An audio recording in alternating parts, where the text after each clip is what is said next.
السلام علیکم ورحمۃ اللہ وبرکاتہ۔ الحمدللہ رب العالمین والصلاة والسلام علی اشرف الانبیاء والمرسلین نبینا و حبیبنا و رسولنا و امامنا محمد وعلی آلہ و اصحابہ اجمعین، اما بعد۔ یہ کسی ہماری بہن نے سوال کیا ہے کہ کیا یہ بات صحیح ہے کہ جو شخص ظالم ہو، دوسروں پہ ظلم کرے، اللہ تعالیٰ اسے دنیا میں ہی اس کے ظلم کا بدلہ دے دیتے ہیں، تو کہ یہ بات کہاں تک صحیح ہے؟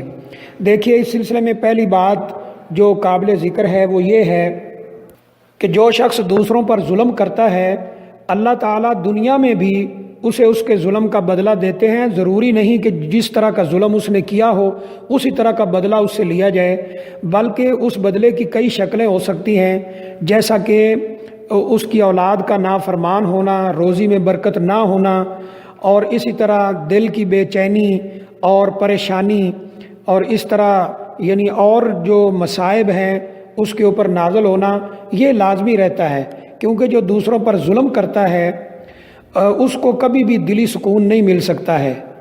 اور دوسری بات یہ بھی قابل غور ہے کہ اللہ تعالیٰ اسے ضرور پکڑتے ہیں۔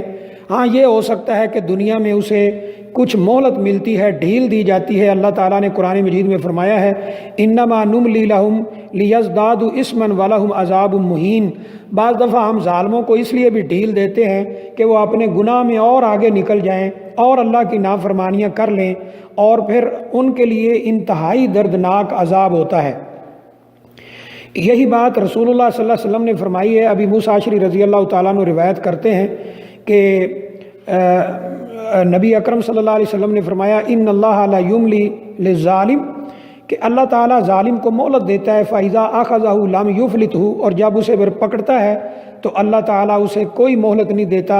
اور پھر آپ نے یہ آیت کریمہ پڑھی ہے، وَكَذَلِكَ أَخْذُ رَبِّكَ إِذَا أَخَذَ الْقُرَىٰ وَهِيَ ظَالِمَةٌ إِنَّ أَخْذَهُ أَلِيمٌ شَدِيدٌ، کہ اللہ تعالیٰ نے جب ان بستی کے لوگوں کو پکڑا تو بڑے سخت طریقے سے پکڑا، وہ اپنے اوپر ظلم کرنے والے تھے، اور اس کا پکڑنا انتہائی دردناک اور شدید ہوتا ہے۔ اور اللہ تعالیٰ فرماتے ہیں، ان بطش ربک لشدید، تیرے رب کی پکڑ جو ہے وہ بڑی ہی سخت ہے۔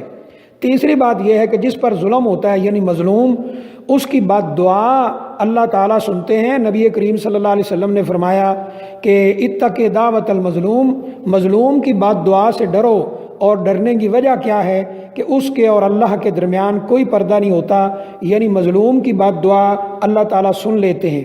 تو ان ساری چیزوں سے پتہ چلتا ہے کہ اللہ تعالیٰ دنیا میں بھی ظالموں کو بدلہ دیتے ہیں، وہ چاہے کسی شکل میں بھی ہو۔ بعض دفعہ یہ بھی ہوتا ہے کہ جس طرح کا ظلم اس نے کیا ہے اسی طرح کا اللہ تعالیٰ اس سے بدلہ لیتے ہیں۔ فار ایگزامپل، ہمارے ہاں ایک آدمی نے ایک اپنے نوکر کو صرف اس لیے یعنی وہ مار مار کر اس کی ہڈیاں توڑ کے قتل کر دیا تھا کہ وہ اس کی بات سن کے آیا نہیں، حالانکہ وہ بیچارہ کھانا کھا رہا تھا۔ پھر اللہ تعالیٰ نے اس سے ایسا بدلہ لیا کہ جیسے جیسے اس کی ہڈیاں توڑی تھیں، اس کی ہڈیوں سے فورس ختم ہو گیا، اور اس کی ہڈیاں بھی اسی طرح ایک ایک کر کے ٹوٹ گئیں۔ تو اللہ تعالیٰ نے یہ منظر سامنے دکھا دیا۔ اسی طرح ہم دیکھتے ہیں کہ جو فرعون تھا اس کو بھی اللہ نے دنیا میں ہی پکڑ لیا۔ اللہ تعالیٰ قرآن مجید میں فرماتے ہیں، فَأَخَذْنَاهُ وَجُنُودَهُ فَنَبَذْنَاهُمْ فِي الْيَمِّ فَانظُرْ كَيْفَ كَانَ عَاقِبَةُ الظَّالِمِينَ، کہ ہم نے اسے بھی پکڑا اور اس کے لشکر کو بھی پکڑ لیا، اس کی قوم کو جو اس کے ساتھ تھے ان کو بھی پکڑا، اور سب کو سمندر میں غرق کر دیا۔ اور ظالموں کا انجام کیسا تھا، یعنی بہت برا تھا۔ تو اللہ تعالیٰ پکڑ لیتا ہے۔ ابو جہل کے بارے میں آتا ہے، جو بہت ظالم، متکبر اور مغرور قسم کا آدمی تھا۔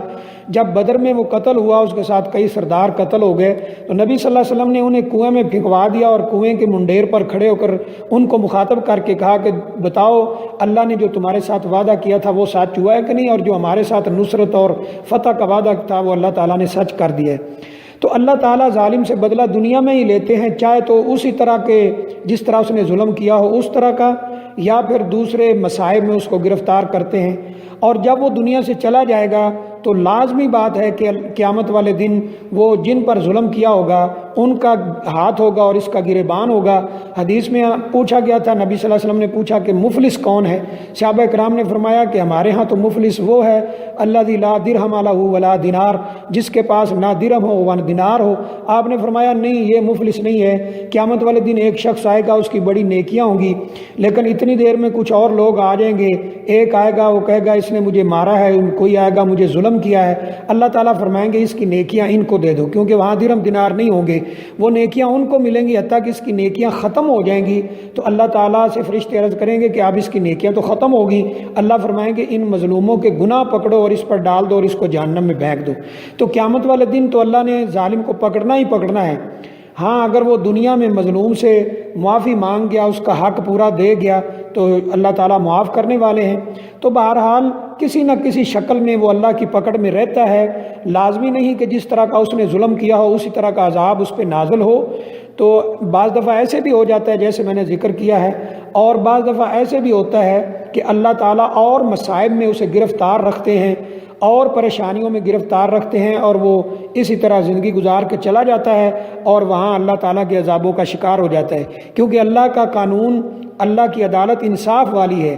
اگر اس نے ظلم کیا ہے تو وہاں ظلم کا بدلہ دینا ہوگا، نہ وہاں کوئی رشوت چلے گی، نہ کوئی دھونس دھانسلی، نہ عہدہ، نہ کوئی اس طرح کا کوئی اور سلسلہ چل سکے گا۔ ایک ہی فیصلہ ہوگا کہ مظلوموں کو اس کی نیکیاں دی جائیں، اور اگر نیکیاں ختم ہو جائیں تو ان کے گناہ اس پر ڈال کر اسے جہنم کے اندر پھینک دیا جائے۔